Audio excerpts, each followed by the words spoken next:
but you can't beat him in losers. At least he hasn't yet lost in losers. But here we go, Tarik from Germany. Yes. Cologne Gaming Network, a bit of a hand warmer first, and Solary Glutonny. Man, we've seen this matchup before. Oh, but yes. not with these players. Oh, are they going in? We saw it during EVO against Twig, if you remind us. Anyway, but yeah, Tarik is safe from Germany.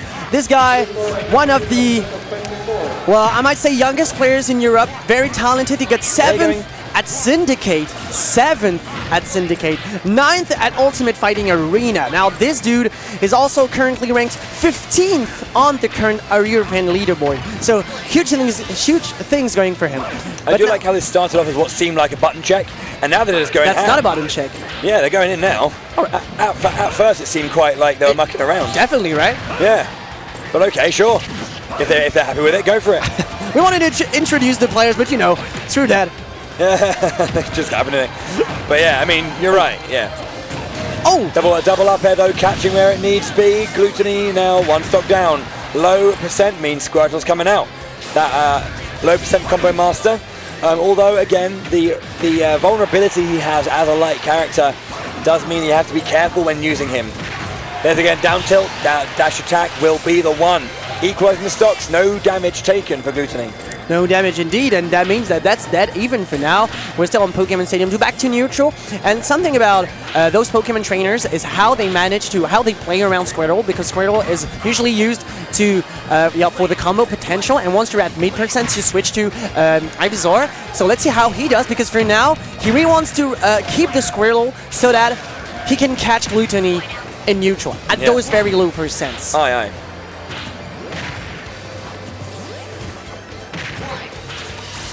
Nice, yeah, the defensive switch. frame 1 obviously on it in terms of intangibility there, or invincibility, whatever you want to call it. But yeah, getting out to dodge wherever possible, bringing the percent back up again, but you can see that Waft is now online, so essentially playing at that stock deficit that we always tend to talk about. Yes. And and now he switches to Charizard. Now Charizard, back air. This is why you want to choose Charizard, because of the back air, forward tilt, and up throw, especially on Pokemon Stadium, because of the platforming, because of the low ceiling. So one mistake from Glutonny, and he hits the up throw. Back air coming through though, going to be knocking Tarik off stage, goes low, the fly beats out the down air. Up smash at some point, no. Gets back to neutral, Glutonny gets the forward air. And yeah, the trade, the trade, yeah. Matchup awareness. Yeah, that was how he beat Leffen 1 year ago as well. Oh yeah, at Valhalla II, that was a 10th set also. But has a lot of matchup experience overall, was waiting for the defensive switch. Oh dear, you know what that means. Oh dear, okay. Oh, there it is. Yep. Straight up applying the pressure on Charizard, because like at this point he's so defenseless on the platform, especially against Wario. And like Glutonny, just straight up use the matchup tools. Straight up, like just up air on the platform, waiting for the mistake, and then once he got the up air, waft, and that's it. Yep. But yeah, as soon as it started, I knew it was eventually going to happen. The pressure was too much. Just consistently sharking underneath, catching and covering wherever he could. And when it hit about 40, 50, it's just a matter of time. That's why you got to hold on to that as long as possible. Exactly.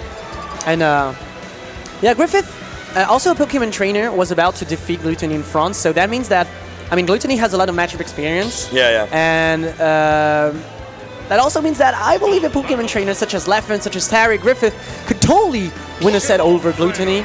Let's see what the counterpick will be. Tarik's keeping his Pokemon trainer, because you know that he's also playing Greninja. Wants to keep the Pokemon trainer. Ooh.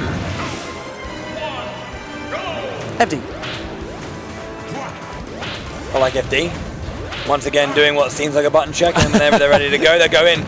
Finding a moment where his opponent was just, using a bigger committal move than normal, and then getting in there with that grab. A bit of percentage here and there.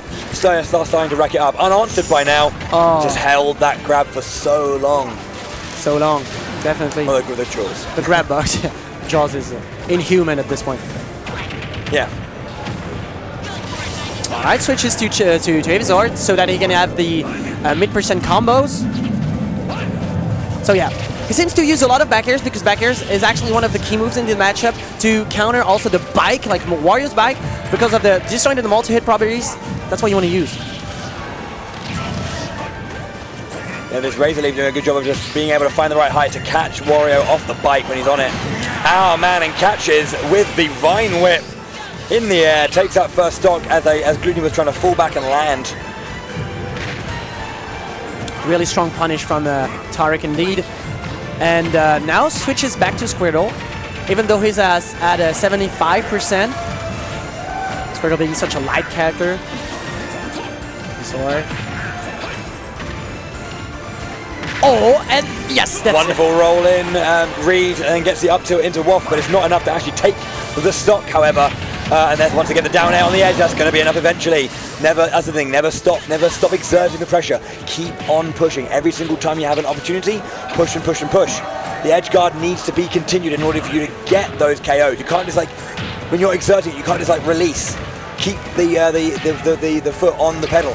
And especially like when it comes to Glutonny, once he knows what your weakness is, he'll just push, like he just pushed till he gets the stock.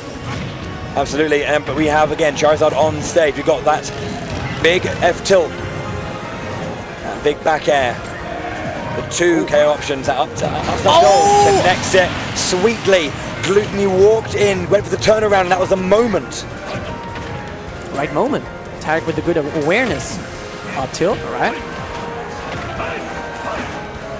Playing with the up B to get back on stage. All right, pivot forward tilt. That's quite interesting. Back to neutral. Playing with the side B, and Glutonny doesn't seem to get into the the range to start combos. Yeah. Wow, again, the Razor Leaf into Vine Whip again.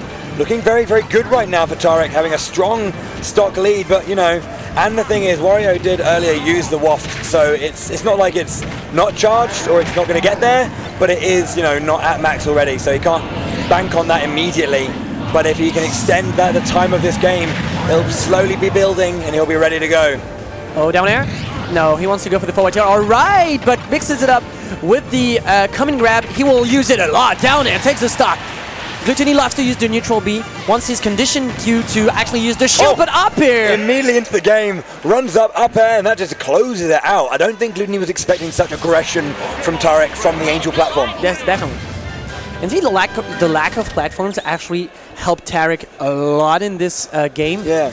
Because like Glutonny could not extend the combo, his combos like he usually does, and the fact that he had a flat layout, this allowed Tarik to actually play more around side Bs and back here to counter Wario's neutral game. So that was really clever stuff from Tarik. Yeah, I mean, and it's definitely a thing I see a lot of players doing. When they're going up against Glutonny, they tend to counterpick this stage specifically because, as you say, it's one of those things that taking away the platforms from Wario is very advantageous to you to do that. So, so game number 3, and that means Glutonny's counterpick, Pokemon Stadium 2, obviously. Obviously, we were talking about those platforms, and here they are, and they will come in really handy for Glutonny at some point. Well, we need to go into game here. 1-1 between the European champion and a rising star of Germany. Yeah, rising star. That's the thing, right? He is a rising star. He might be young, but he's definitely a talented player. Oh yeah. I mean, not anyone can take a game off Glutonny as a whole, you know. So. Oh. 50% deficit. Forward air, no, sir. You won't use your side B because my forward is so fast. Yep, the roll in once again, punched by that up tilt into up air. Nothing after that though, as we see Tarik once again taking center stage. The the Razor Leaf just completely stopping the bike every time. Down 2, I believe that was. Oh, Charizard, we are on Pokemon Stadium 2, that means low ceiling. And yeah, that's it, the up smash. We were expecting the up smash at some point. And now that's an interesting switch because he did not switch to Squirtle like for the very first game after he took the stock, but to Ivysaur. So let's see what he has up its sleeves because it seems to be, well, for now, not working really because Glutonny has the ledge trap situation going for him. Back here, we'll close out the stock and back to even. I think this is the scary thing about playing against Glutonny, and one of the biggest things that players have to do is it's not just enough getting the stock. You have to keep pushing, because he took no damage and he's already got the lead again after what seemed to be such a strong start for Tarik. Is immediately just erased.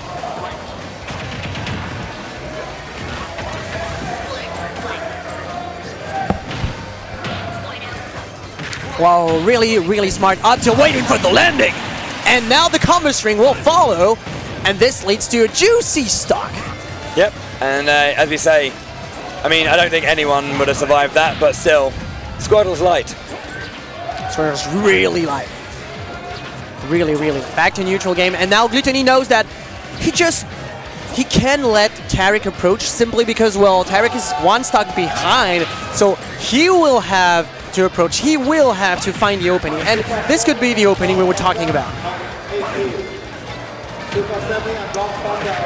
Yeah, a bit of aggression there. Dash attack into up B. I think actually it might be forward air actually, but you never know. Once again, good usage of the Pokemon change to get out of danger there. Really smart delay of the up air so that it could allow him to go for another up air. Really strong damage going for Glutonny. Will eat the back air, doesn't take the stock, but up throw. Or forward. Grab release. Wanted to mix it up with something forward air. But Tarik's not done yet. He can find the stock. He can close out the stock. Now with the forward tilt, back here he took like so many stocks, but this is going to be a forward throw. And no, sir, you're not going to live any longer on this stock. Wants to stick, it doesn't want to take any semi-big hit, and Squirtle will go down. Sticking to the Ivysaur just for that extra stability there. But never mind, down air into Waft. I was talking about I apologize, I shouldn't have been talking about stability. Wario has a, I don't know. The clutch factor. I mean, yeah. But he definitely has the way to. Like you're starting to believe that you can get this. You can just win the game, and you're like, oh boy, I'm evening things out. I can actually pull out. I can close out the stock and just win the game. No. And here comes the down and Waft. Yeah. Please enjoy my trombonius posterior. What a nice way to describe the Waft. So no switch to Greninja, even though he's one game behind. He wants to keep the Pokemon Trainer because that's kind of an even matchup according to Tarik. So, Town and City. Okay. We were on the final destination for the very first game. Now we're on Town and City. That makes sense because he wants the final destination layout at some point, and he wants to just, maneuver around the platforms, buy himself some time so that he can play on the final destination layout.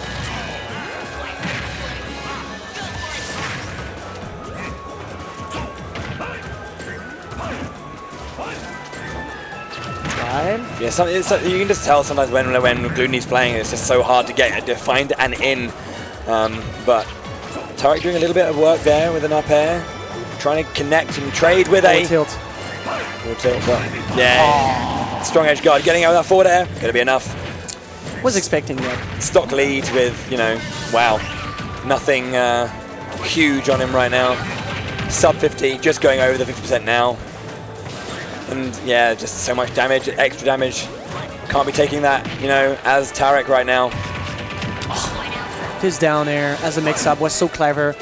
No, Ivysaur's trapped. Oh, making good use of the platform here. We were so close to the Blast Zone, and that's a specificity of Town and City, is that the Blast Zone are, it's not a broad, what you could call a large stage in terms of Blast Zone. Yeah. So, yeah, he took the stock, just like that. Down air.